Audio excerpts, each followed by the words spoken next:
O Jacaré em Destaque. Num dia de apresentações aqui na sede do Rio Preto Esporte Clube, o Verdão pensando firmemente na temporada de 2025. O planejamento já acontece nesse mês de outubro. Estou ao lado do executivo de futebol, o Wagner Silva, que chega com uma missão importante, já que a gente fala do dentro de campo, mas o fora de campo é fundamental para que qualquer time chegue longe. E essa sua função, né, Wagner, passa por muitas, por muitos corredores do clube, né? Desde comissão técnica, atletas, diretoria, enfim, é um elo de ligações. O que dá para explicar dessa sua função e de que forma você pretende trabalhar aqui no Rio Preto? Seja bem-vindo também. Obrigado pela recepção. Para mim é um prazer estar fazendo parte dessa agremiação, um clube tão tradicional no estado de São Paulo e com tamanha estrutura.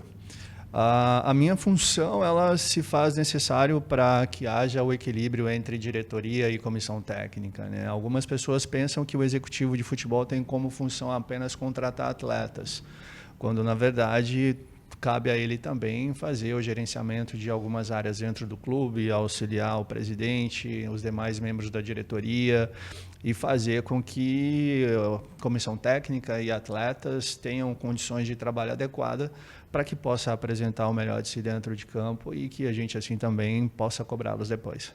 Em relação nós comentamos aqui várias funções. Uma delas também é apagar incêndios, né, Wagner? Porque muitas vezes é o executivo que cuida de muitas definições ou problemas internos, externos, para evitar ao máximo que aquilo chegue ou na diretoria ou no próprio grupo de jogadores, enfim. De que forma você também pretende ser esse escudo da equipe do Rio Preto? Na verdade, eu penso que o grande diferencial de um executivo de futebol hoje é o gerenciamento de pessoas, né? Isso é extremamente fundamental, principalmente no futebol, onde você trabalha com pessoas de diferentes estados, né? Diferentes perfis, e a gente tem por ideia fazer com que a gente sempre tenha um ambiente harmonioso. Isso é extremamente importante. O extracampo, né? A cobrança da torcida, a cobrança da imprensa, isso sempre vai acontecer.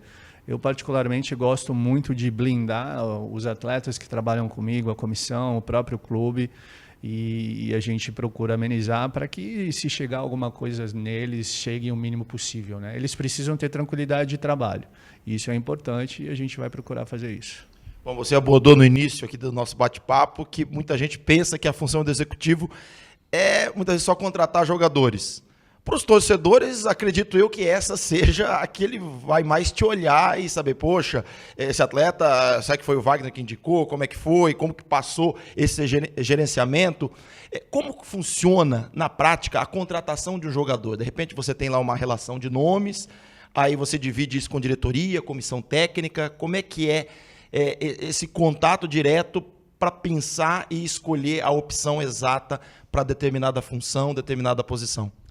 No primeiro momento se define o perfil que o clube quer para a equipe, né? Então, dentro desse perfil, dessa forma de jogo, se busca um treinador que se enquadre dentro desse perfil.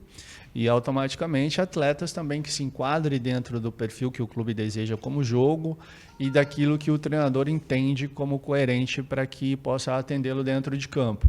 Nós, particularmente, já temos definido isso, tanto que foi definido o nome do Valmir como treinador, até por conhecer o clube já, isso é extremamente importante. E a gente vem conversando sobre alguns atletas, temos os perfis já traçados, atletas que conheçam a divisão, atletas que tenham uma boa estatura, força, velocidade, que é o que a divisão pede, né? A Série A3 é uma divisão muito competitiva, né? Eu costumo dizer que é mais competitiva do que 80% dos estaduais de primeira divisão espalhados aí pelo país, muito contato.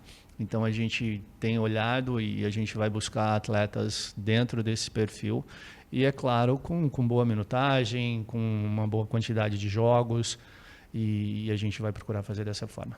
Bom, você praticamente antecipou um pouco, né, dessa minha pergunta, já trazendo alguns itens de resposta para essa próxima, né? Porque quando se monta um elenco, claro que ninguém quer errar. Só que sempre existe uma porcentagem, né, mínima que seja de erro, porque tem algum atleta que de repente que vem, mesmo conhecendo a divisão, não se adapta, ou aquele que vem e infelizmente se contunde. A gente já teve casos de atletas se contundir em pré-temporada. Para tentar errar o menos possível, o que vocês estão analisando também, aquele último fator para ser decisivo em possíveis contratações?